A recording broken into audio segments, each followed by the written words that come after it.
During an impromptu interview outside the White House this morning, President Trump blamed former President Obama for Russia's annexation of Crimea from Ukraine.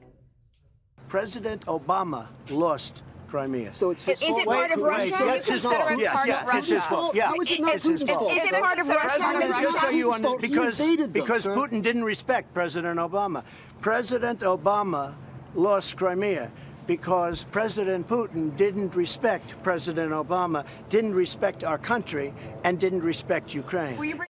President Trump's factually inaccurate comments come ahead of a NATO summit in Brussels next month. CBS News foreign correspondent Elizabeth Palmer spoke with the U.S. ambassador to NATO, Bailey Hutchinson, about how politics affects diplomacy. The trick, says Ambassador Bailey Hutchinson, is to try as far as possible to ignore politics and concentrate on NATO's mission. The allies and I are working very well together, keeping security as a separate issue. But they must be fed up and wanting to speak their mind to anybody who they think is close to the White House and a high-profile representative of the United States.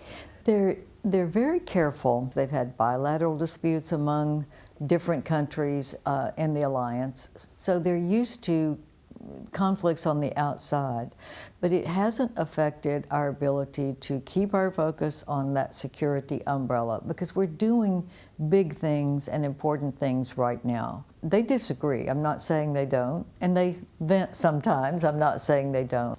When they vent, what do they say?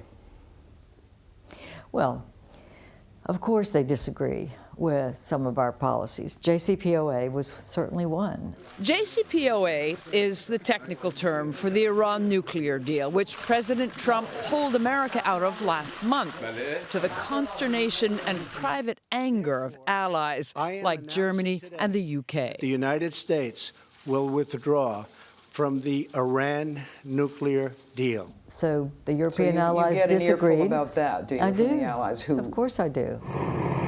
But NATO's main concern now is Russia. The U.S. has beefed up its troop strength in NATO countries that lie along Russia's border, like the Baltics and Poland. Where do you think the greatest threat from Russia will come? Land forces across a border, cyber attacks, undermining of institutions? I think Russia's probing to see where our weaknesses are. And that's why we're stiffening our resolve in Poland and the Baltics, and we're stiffening our resolve on cyber and hybrid. We are going to stand firm against Russia. Russia should be in this meeting. Why are we having a meeting without Russia being in the meeting? But last week, President Trump once again muddied the waters by hinting that Russia was friend, not foe. So should Russia be reinvited back into the G7 to make it the G8? I think the G7 has to decide that. That is an economic framework. The G7 did decide that with one big dissenter. Yes, that's right. So I'm asking, where do you stand? I think we need to be firm with Russia. I think we need to be very clear that it's not business as usual with Russia, that they have violated all of the norms of behavior of a country that we could trust. And so I think it's very important that we stay strong. Elizabeth Palmer, CBS News, London.